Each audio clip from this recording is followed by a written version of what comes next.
En esta segunda lectura del apóstol San Pablo a los Romanos, capítulo 8, versículo del 8 al 11, escuchamos: Hermanos, los que viven en forma desordenada y egoísta no pueden agradar a Dios, pero ustedes no llevan esa clase de vida, sino una vida conforme al Espíritu, puesto que el Espíritu de Dios habita verdaderamente en ustedes. Quien no tiene el Espíritu de Cristo no es de Cristo. En cambio, si Cristo vive en ustedes, aunque su cuerpo siga sujeto a la muerte a causa del pecado, su espíritu vive a causa de la actividad salvadora de Dios. Si el Espíritu del Padre, que resucitó a Jesús entre los muertos, habita en ustedes, entonces el Padre, que resucitó a Jesús de entre los muertos, también les dará vida a sus cuerpos mortales, por obra de su Espíritu, que habita en ustedes. Palabra de Dios. Te alabamos.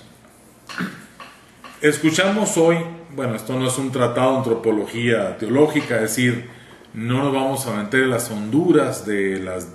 Pero lo que podemos ver aquí es que Pablo, en su lenguaje griego, usa tres palabras. ¿Verdad? O sea, lo que nosotros decimos alma, cuerpo y espíritu. Entiéndase por alma el principio que vivifica al cuerpo, que le da vida, le da plenitud. Y entiéndase por cuerpo las potencias del alma que son recibidas y que tienen la capacidad de dar vida, ¿no? Lo curioso aquí es que el alma, por ser creación de Dios, es una parte espiritual, es un modo de ver la vida de modo espiritual, y en cambio el cuerpo es lo que pertenece al mundo. Entonces, los dos principios, alma-cuerpo, se unen para dar vida, ¿no? Ahora ya no se usa estas palabras, ¿no? Ya no se usan estas clasificaciones. Hoy se usa la palabra individuo, que significa un ego, un yo. O se usa la palabra más cristiana, que es la palabra persona. Es decir, eres amado, eres querido por Dios, vales ante Dios y por eso vales, ¿no? Puedes pertenecer, eres pertenecido a una comunidad, eres valorado en lo que haces y eres profundamente amado, ¿no? Es lo que entendemos por la categoría persona, ¿no? Entonces, aquí Pablo, curiosamente, usa un sentido de que la palabra carne, perdón. Pablo, cuando habla aquí, no usa la palabra carne, lo que en inglés le decimos flesh, ¿no?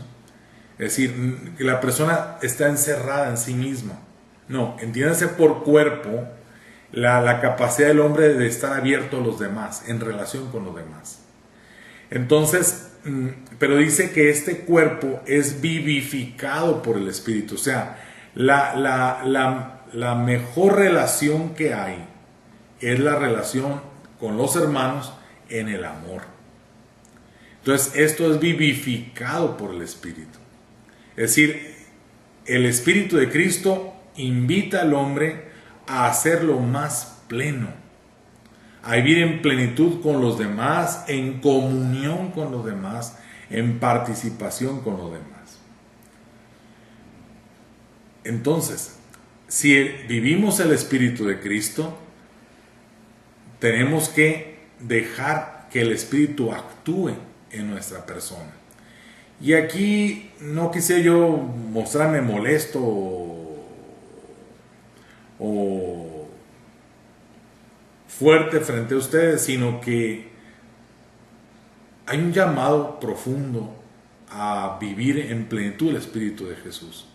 Pero el problema es que mucha gente no vive en el cuerpo, sino vive nomás a niveles del sarx. Es decir, mucha gente vive encerrados en sí mismos. Es decir, viven el egoísmo, pues. Para ellos el hombre no es más que una casa sin puerta y sin ventana. Viven encerrados en ellos mismos. La mayoría de la gente quiere hoy vivir como monjes, pero sin fe. Es decir, encerrados en sus casas como si fueran conventos, con miedo, con temor, con miedo a toda enfermedad, ataques, virus, guerras, etc. Es decir, pero viven como monjes sin fe, es decir, sin capacidad de vivir en comunión. Y lo que Pablo está planteando aquí es que el verdadero hombre vive en la plenitud del Espíritu, es decir, el Espíritu hace al hombre más humano. Y lo más humano en el hombre es vivir en relación con los demás, en comunión con los demás. Entonces, la cuestión es que muchos no viven como hombres, sino viven como muertos. Y pues eso está muy lejos del espíritu cristiano. El espíritu cristiano es vivir como familia, vivir como hermanos, vivir en comunión con los demás, de hacernos iglesia. Es decir, la iglesia es la comunión de los hermanos, en la fe, en la caridad, en la esperanza. Y muchos hoy se dejan llevar por la categoría de mundo, pues. Y el mundo le dice al hombre que puede ser feliz viviendo solo. Y eso es una falsedad. La plenitud de la vida es vivir en familia. La plenitud de la vida es vivir en relación con los amigos, con la familia, con todos los seres queridos, queriendo a los demás, pues. Y es el Espíritu de Cristo. Pidamos pues que esta sabiduría que el mismo Pablo nos refleja en esta carta a los romanos la tomemos para nuestra vida, que sea nuestra carta de presentación, que sea nuestra verdadera acta de bautismo.